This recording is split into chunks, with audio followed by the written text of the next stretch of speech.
There's more than one way to be a fan. I'm Tony. Welcome back to Street Ball Strategies. Fantasy league or just fantasy daydream, playing horse in your driveway, no big team of steam, cheering at the bar, a silent on the stream, every version legit, chasing that hoop dream. Today's video is definitely going under the About Me playlist on this channel. So it's going to be less basketball talk and advice and more psychology and more like what the hell. So just so you're warned right up front. This video is in relation to another video I've made in the past about how I am a proud, intentional, fair weather and bandwagon fan. And the reason I'm making this video today is because I've never had a reason to make this kind of video, because I've never really gotten until this playoff season in 2025. See, I live in southeastern Michigan, so you would think I would be a Pistons fan, but because I'm a fair weather and bandwagon fan, in 2024, I didn't watch them. They only won 14 games. Now, here in 2025, they had the biggest turnaround in NBA history and won 42 games this season. Now, I didn't watch many of those games. I watched a couple of them after the All-Star break when they played teams like Boston or OKC that are championship contenders. Other than that, I didn't watch them at all until the playoffs started and they were playing New York in the first round. So I'm watching them, and as I'm watching them, I'm learning about them. I watched New York a little bit more in the regular season because New York had a few more nationally televised games than Detroit had, so I knew a little bit more about New York than I did Detroit. See, I'm a casual NBA fan. I watch nationally televised games a couple times a week at the most, but I don't watch like local Pistons games every game to keep up with my team. But I do try to lock in for the playoffs because the playoffs are supposed to be the highest level of basketball of the entire year. So I'm watching the first round with the Pistons against the Knicks. They're playing in New York. The Pistons go into New York.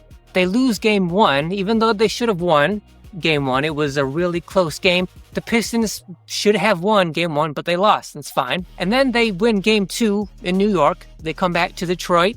They lose game three.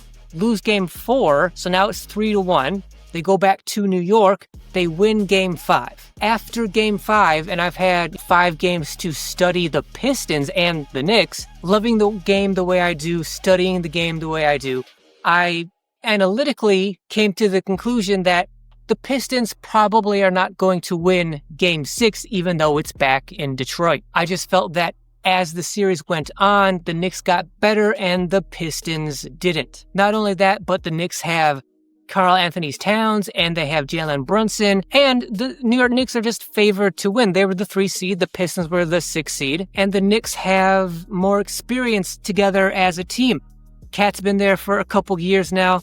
Brunson is the clutch player of the year. The Knicks are just a better basketball team than the Pistons at this point in 2025. So, as I do every NBA nationally televised game, you can find me down in the comments on Facebook when the big basketball channels and pages post about the live game that's happening right now. You can find me in the comments of those big NBA accounts as they post during the game. At the end of game 5, I said, I'm a Pistons fan, but I don't think they're going to win game 6, but that's okay because they had a great turnaround season. Amazing to go from 14 wins to 42, but I just don't think they're ready yet to really get past a really good New York team in the first round. They're just not ready yet. And when I said that, I got major pushback from the real Detroit fans. The first time I've ever received that, because it's the first time I've ever commented sort of as a fan rooting for a certain team, because most of the time I don't have a favorite team. I don't have a favorite player. But because I'm a bandwagon fair weather fan, when Detroit plays well, I would like them to win and I hope them to be successful. And the replies I got from that comment were from those Detroit fans saying, I'm not a real fan because I said Detroit wasn't ready and I thought they were going to lose game 6. So today I want to talk about how there's more than one way to be a fan. You don't just have to be a hardcore ride or die fan. There are multiple ways to be a fan. You don't have to just be a fan in their one singular way that those hardcore fans think you should be. So first of all, I want to state that I do want fans to be passionate. I don't want fans to be, quiet or docile or anything like that. I want fans to be able to express themselves, be loud, be cheering for their team, cheer their team on. My problem comes into play when it's fans becoming irrational. So, for example, to say that I am not a real fan because I am not delusional enough to think that the Pistons are going to win no matter what. Or like next season, they're going to come back and automatically make the conference finals when they got bounced out in the first round this year. To me, that would be delusional. That's kind of like Dallas Cowboys kinds of fans, or people who are hardcore, irrational LeBron James fans who always thinks he's going to make the conference finals no matter what. So I want fans to be passionate. I just don't want them to be irrational, especially when it comes to how they deal or come at me for just having an opinion. The fans that are irrational, I consider those fans to be probably what that team, that organization would consider to be a perfect fan. Meaning, no matter what that team does, no matter if that team is terrible, no matter how that team performs on the floor or does not perform, those fans are going to continue to cheer that team and probably more importantly, pay money to go see that team no matter how that team performs. Or more importantly than that, they're going to continue to pay whenever ticket prices, concession prices, parking prices increase. Those fans are going to continue to show up to games and pay money to that organization, no matter the cost, even if that team is terrible. To that team, to that organization, those fans are probably the perfect fans. I consider myself to be, I guess, what I would call the ultimate kind of fan, in that I don't have a favorite team or a favorite player. What I look for when I'm watching NBA basketball is just the highest level of competition possible. So the NBA is supposed to have the best players with the best coaches, thus they're supposed to play the best basketball on the planet. When I spend my time, which I treat very preciously, watching a 2.5-hour basketball game, I want and expect the highest basketball performance possible. So what I want is competition because I love the game and I love the sport, but I don't care who wins and I don't care who loses as long as both teams play absolutely as hard as they possibly can. That's why I consider myself more of an ultimate kind of fan, because I support the game and the sport and not just a particular team or a particular player. See, my problem is when fans that claim to be hardcore fans then try to shame fans who don't share their same exact fandom and thus are not exactly the same kinds and ways of fans that they are. To me, that's small-minded at the very best, because I'm a example of how there's more than just one way to be a fan of something. No, I don't claim to be hardcore and ride or die like those fans do. But to me, those kinds of fans, that mentality that I will be loyal to my team no matter what, is synonymous with being small-minded. It's synonymous with being biased. I would rather be objective. Now, just like I don't want them to tell me that I'm not a real fan, I would never say to them they shouldn't be a hardcore fan and they should change and be the way I want them to be. But simultaneously, I disagree with the irrationality of the way they choose to be fans. I wouldn't tell them that they should be different, but I definitely do disagree with it. To me, it's all about what is your reason for being a fan. If your reason for being a fan is irrational to me, then that's why I would have a problem with it. For example, just because you happen to live in the city or the state where they work, to me, that's not a good enough reason to be a super over-the-top, super emotional, biased, irrational fan. I have no problem with you being a fan of theirs and supporting them. It's the over-the-top irrationality, super emotional side of it that I have a problem with, especially when your main primary reason is I live in the same state or city where they work. I can give very specific reasons why I am a fan of the sport and the game of basketball. My reasons are because I grew up having basketball, even though it was only ever recreationally. Basketball was my life. It was pretty much all I had. Basketball saved my life as a teenager and a 20-something. So for me, it's very personal. But if you want to get even more specific when it comes to the Detroit Pistons, no, at this point in my life, I am not a ride or die hardcore Detroit Pistons fan.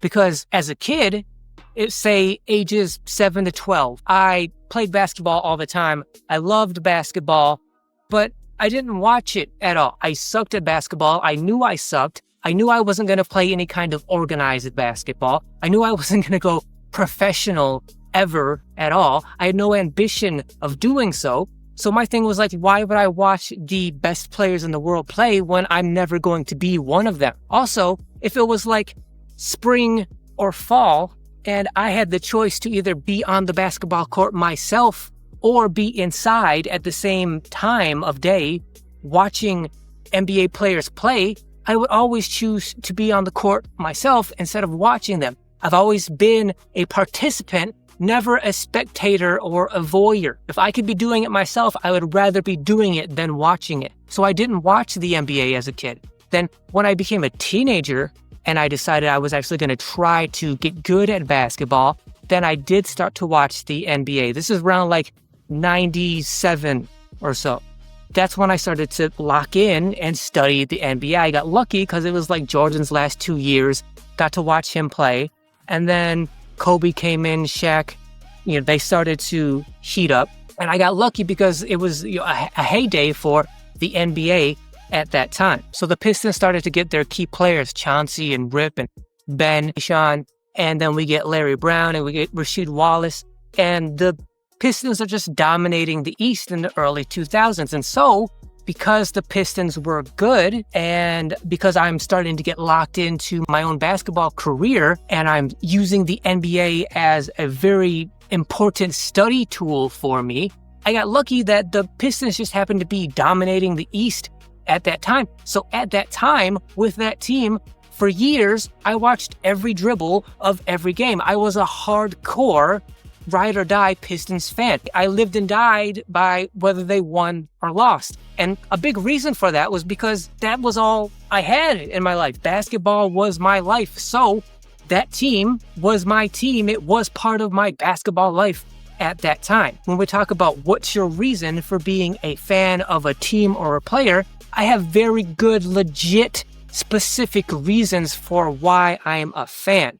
These fans that are super hardcore ride or die over the top fans, but their only main primary reason is I happen to live in the city or state where they work, to me it's a good reason to be a fan, just not a good reason to be the over the top, irrational, super emotional fans that you occasionally run into in comments. And I would say if your primary reason for calling yourself a hardcore ride or die fan, if your biggest reason is I just happen to live in the city or the state where they work, then I would say you're not a hardcore fan. If that's your biggest reason and you don't have any more specific reasons because of that, then no, you're not a hardcore fan. You're just someone who is way too invested in something that has nothing to do with them. Meaning that team, that players, those millionaires, they don't know you. They will never meet you. You will never have a relationship with them.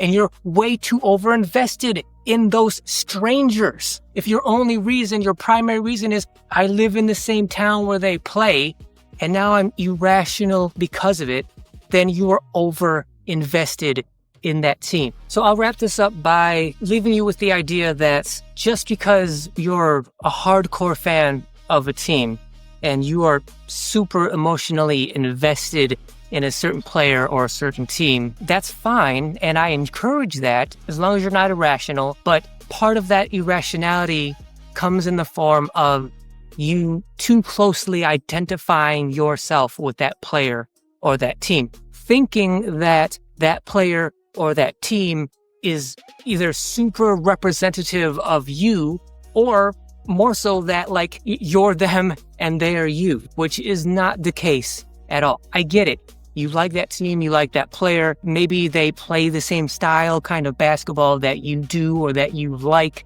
And so you do identify with them. And when they win, you feel like you win. When they lose, you feel like you lose. I think to a certain extent, that's good, fine, healthy, and fun. But there has to be a line that gets crossed where it goes from like healthy and fun to being irrational, and it'll work against you as not just a fan, but as a player if you do play. Again, my point is, these are strangers to you. They're not your boys. They're not your cousin. I mean, if you do, the few people that do actually have a relationship with these players, if they're your cousin or your second uncle or whatever, if you actually do have a relationship with them, then I don't blame you for being like a hardcore ride or die fan of theirs. I don't blame you for being emotional and irrational when it comes to supporting them. But most of us just don't have a relationship with any of these players. None of us will meet them. None of us will have any kind of communication with them ever whatsoever. Because of that, they are not you and you are not them. Just because they maybe grew up, like maybe you happen to live in the same town and neighborhood where a certain player came from, that doesn't mean that that player is you or that you are them. The more you fall into that identifying with them mindset, the more irrational you become. Because like if you do that with like LeBron James, then I can't imagine how miserable you must be, because LeBron gets hated on all day, every day by tens of millions of people. And if that's happening to him and you identify so closely with him, then you must feel like you're being attacked relentlessly all the time. And that has to be terrible. So instead of identifying with a certain team or a certain player to that irrational of a degree, just be your own player and have your own thoughts, want them to win, be upset if they lose, but not to an irrational degree. If you can't be objective enough to be able to understand when a team is probably gonna lose a game because you're so emotionally, irrationally invested in identifying with them, then to me, I think that's a problem. I mean, you guys are seeing the comments I was getting on Facebook right now. All I said was, I don't think the Pistons are ready, and I don't think they're good enough yet because they're a new, young, inexperienced team. I don't think they can beat New York in the first round. That's all I said. I wasn't talking trash. I wasn't being irrational. I wasn't being extreme. I just said they weren't ready. It's very similar to how when Stephen A. Smith said Bronny James is not ready to be playing primetime LA Laker minutes yet. That's all he said. He didn't put Bronny down. He didn't talk trash. He didn't call him any kinds of names or anything. He just said he wasn't ready. That's exactly the same thing I said about the Pistons against the Knicks. And for someone to take that and say you're not a real fan because you don't think they're going to win the next game is completely irrational to me. And it's the irrationality that gets to me. Like I've said before in videos that like I don't have like buttons that you can push to get underneath my skin, really. But I do have one huge button, and that is the ignorance button. The button where you say something and it just does not make sense. So for those over-the-top, irrational, emotional fans to say that I am not a fan because I don't think the way they do, I don't cheer the way they do, to me that's ignorant, because there's more than one way to be a fan of anything. So I want to thank you guys for watching. If you like this video, if you found it interesting at all, I want you to subscribe to the channel is what I'm saying. But when we get to the comments part, right, I want you to comment, but the fans that are those hardcore fans, emotional, over the top, irrational fans, they're already going to be in the comments saying, I'm not a fan, I'm stupid, I don't know what I'm talking about, I'm a clown. That's standard issue. I already know that's going to happen. The comments I want to see are the comments where I want to know what you think about these hardcore, over-the-top, super irrational, emotional fans. You've seen the videos, even if they're fake, online, where like some team loses and people go up to the TV and destroy the TV because they're so angry. Whether it's real or fake, it's just stupid. That emotion and that reaction is so irrational. Grown adults should not be behaving like that. That's my opinion. But tell me what you think about these crazy, over-the-top, hardcore, ride-or-die, loyal fans down in the comments. But before you do comment, make sure you hit that thanks button down below, because not only does hitting that thanks button highlight any comment you may make, making it stand out from any other comment, those hater comments that are definitely not going to hit the thanks button, but it also directly supports the channel every time you hit that button. So for anyone that does hit that thanks button, I genuinely appreciate it. As always, like, share, comment, like I said, make sure you hit that notification bell so you're notified whenever any video goes live on this channel. And until then, see you guys next week. Rocking for the rules or the thunderous jams. Analyze the stats or just clap for the slams. No courtside ticket, no merch on pre-order. Fandom's a canvas, no frame, no border. Painted lines can blur the views. In different paths, filling different shoes. Ain't gotta dunk to feel the game. No need to shout to claim